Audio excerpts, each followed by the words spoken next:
Alright, y'all, D-Lo 404 Boxing. We're about 30 days out from Spence versus Crawford. July 29th at the T-Mobile in Las Vegas. It's going down. The brawl for it all. Battle for Undisputed. Battle for Welterweight Supremacy. You know, what more can you ask for in a fight? Battle for pound number one. You got two top 5, top 3, top 2, however you want to frame it, depending on whose list you're talking about. Fighters in the sport. Pound for pound fighters in the sport. This fight has a little bit of everything. You got two fighters that come from a fan base that was pretty much the same fan base, but somehow became fragmented because of the two fighters. And I'll always go back on this background and say that a lot of the people who are riding heavy one side or the other were fans of both guys until it became apparent that they were going to become rivals. I'm not going to go into the introspection of it or anything like that or any other nonsense. I'm just going to leave it at that. So we got two guys that are well-respected fighters in the sport by their peers, by coaches, by fans, by media. These guys are recognized as being it, as being those guys, them dudes. So it's rare that you get two of these type fighters in the ring together in this day and age at a point in which both guys are still making serious noise. Both guys still seem to be in their prime. Both guys still considered to sit atop the perch in terms of who's who in the sport.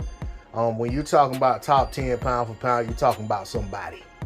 And there's no denying now. People can say what they want to say and be dismissive of one guy or the other, but the reality is you're talking about two pound for pound caliber fighters. You know what I'm saying? If you say neither one of them's 1, neither one of them's 2, neither one of them's 3, you sure ain't gonna say neither one of them's top 10. But in my opinion, I think they're both top 5, top 3. You know, it's been a minute since I put a list together, but just off the top of my head, I'll say top 3, top 5 pound for pound fighters in the sport.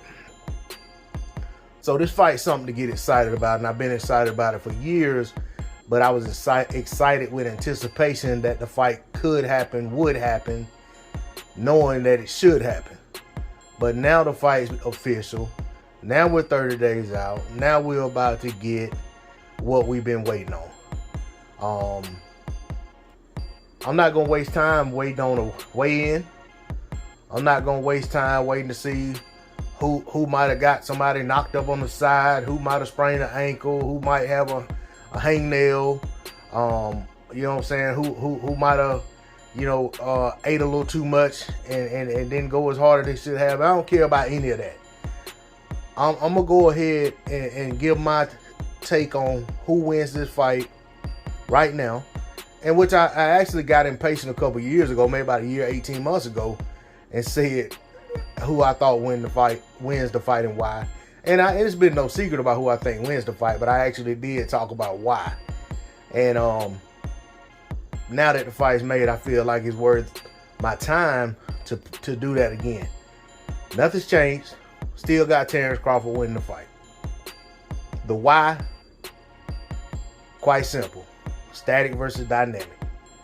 I think in Terence Crawford, you have a very dynamic fighter with a diverse skill set, more adaptability, more fluidity in what he does, versus Errol Spence Jr., who is very static. He's very good at what he does as well. It's not as diverse of an attack. Not that he can't do more than what he shows, but I always say a thing is what it shows you it is the most. And I think the same thing of fighters. Whatever a fighter is most of the time, that's who he is, true to his core. That's who he is. That's what he's gonna default to in the face of danger. We see that time in and time out in the sport of boxing. So to me, I see a very dynamic fighter versus a static fighter who both are super effective at what they do. But to make it simple and not to belabor the point, I think Errol Spence is the type of fighter that has a strategy that works for him. Not that he does the exact same thing all the time, but it's very similar in most cases. And but it's depending on what's in front of him. And if you give Errol Spence a certain thing to look at, or a certain type of opposition to have to counter, to have to face, to have to overcome, he's going to stick to fighting behind his jab, letting his straight left hand go hard and fast. He's going to go to the body frequently. He's going to resist clinches. He's going to try to rough you up on the inside, and he's going to stalk. And the more you seem to wear down, the harder the more he's going to come on.